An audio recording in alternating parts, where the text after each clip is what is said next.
Meus irmãos e minhas irmãs, paz e bem. Este é o domingo da alegria dentro do tempo de Advento. É o chamado Domingo Gaudete.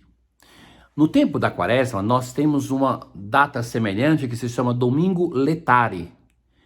E na Quaresma, no hemisfério norte, nós temos a data da Quaresma na primavera, que vem depois do inverno.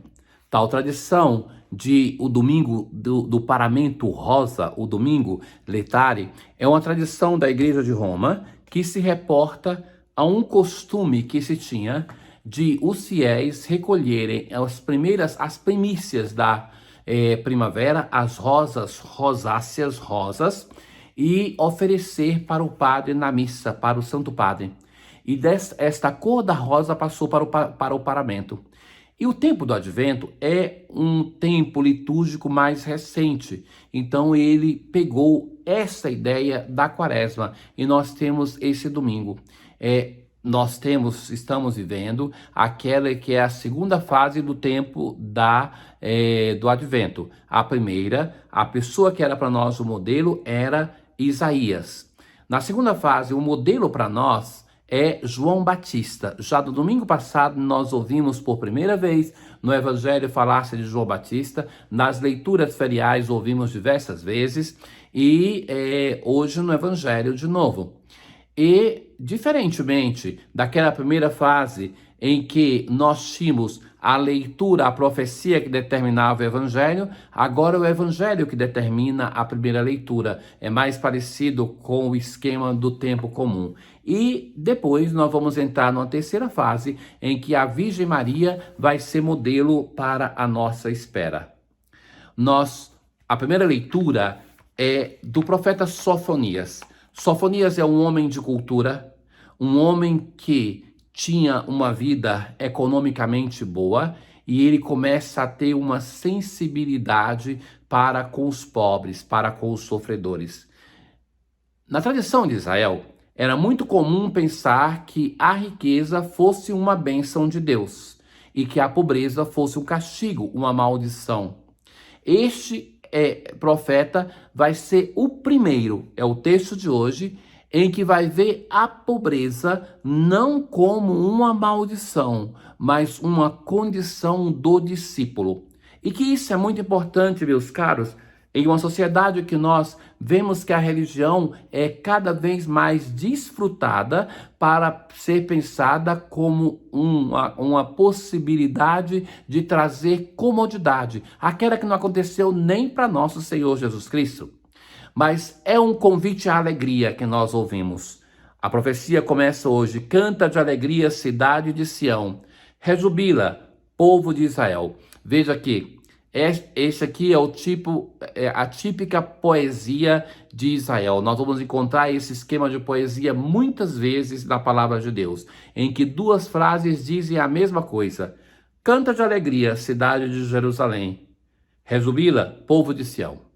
Então, que você lendo uma frase, você quase que praticamente, essa aqui ainda tem uma pequena variação, mas nos Salmos são duas frases que dizem a mesma coisa.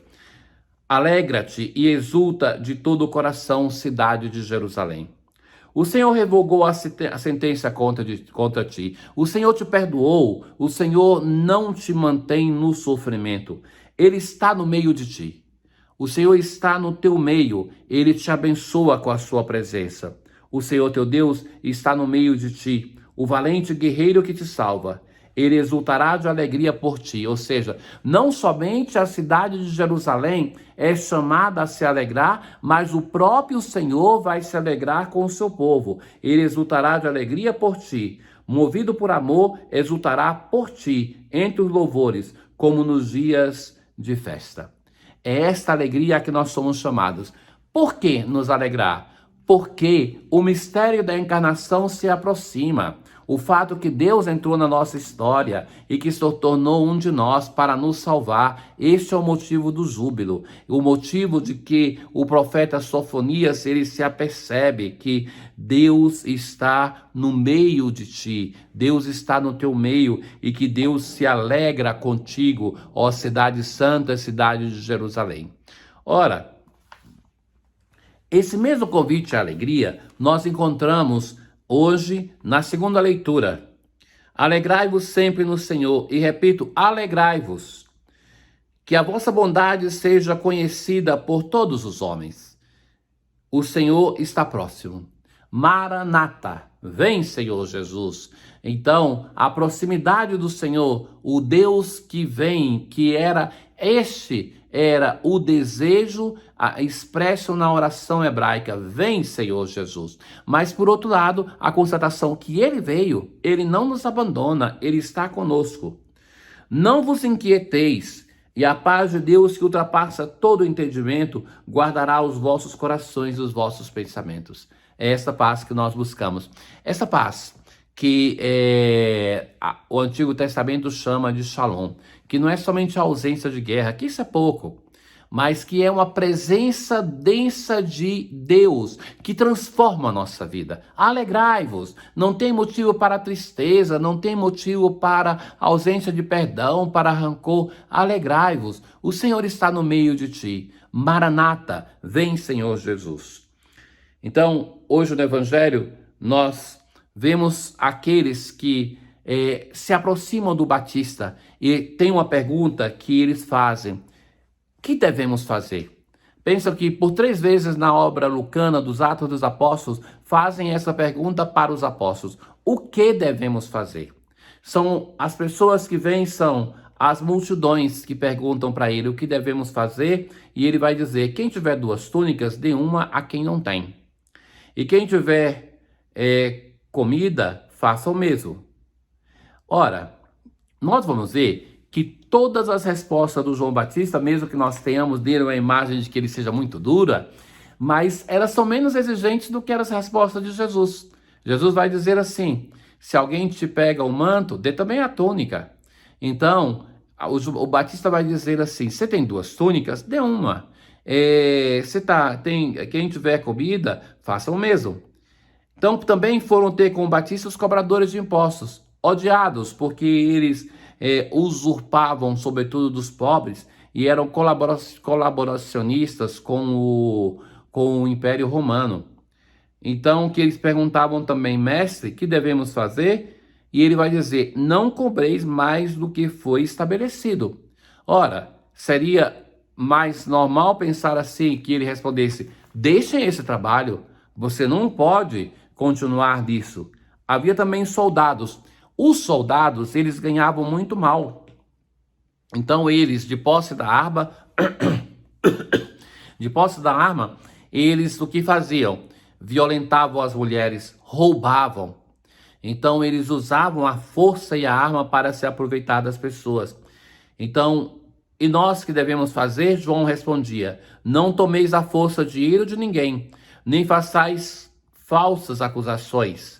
Ficais satisfeitos com o vosso salário. Então nós vemos um Batista que não vai dizer assim para aqueles que perguntam: o que devemos fazer? Nós facilmente diríamos: você tem que rezar, você tem que fazer isso, tem que fazer penitência. Ele vai conclamar os irmãos a uma relação de justiça.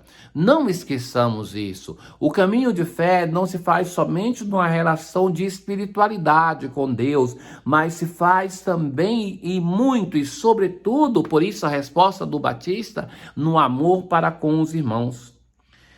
O povo estava na expectativa e todos se perguntavam no seu íntimo se João não seria o Messias.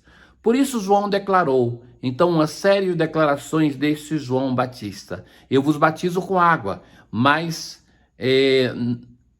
virá aquele que é mais forte.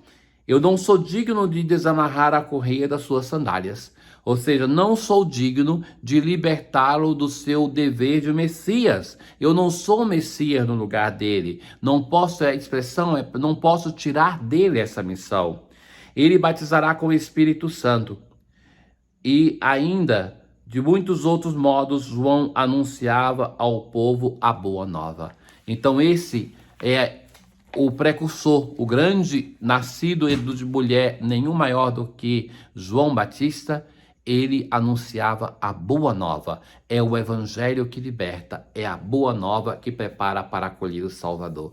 Continuemos seguindo com os olhos esse João Batista, para que ele nos ajude a nos preparar para o Natal do Senhor. O Senhor esteja convosco, Ele está no meio de nós. Abençoe-vos o Deus Todo-Poderoso, Pai, Filho e Espírito Santo. Paz. Irmãos meus, uma propaganda para o serviço fraterno. Nós estamos já tendo disponibilidade no santuário de panetone, o chocotone, e de alfajor, que são todos destinados para nós angariarmos recursos para ajudarmos os nossos irmãos necessitados. Participem!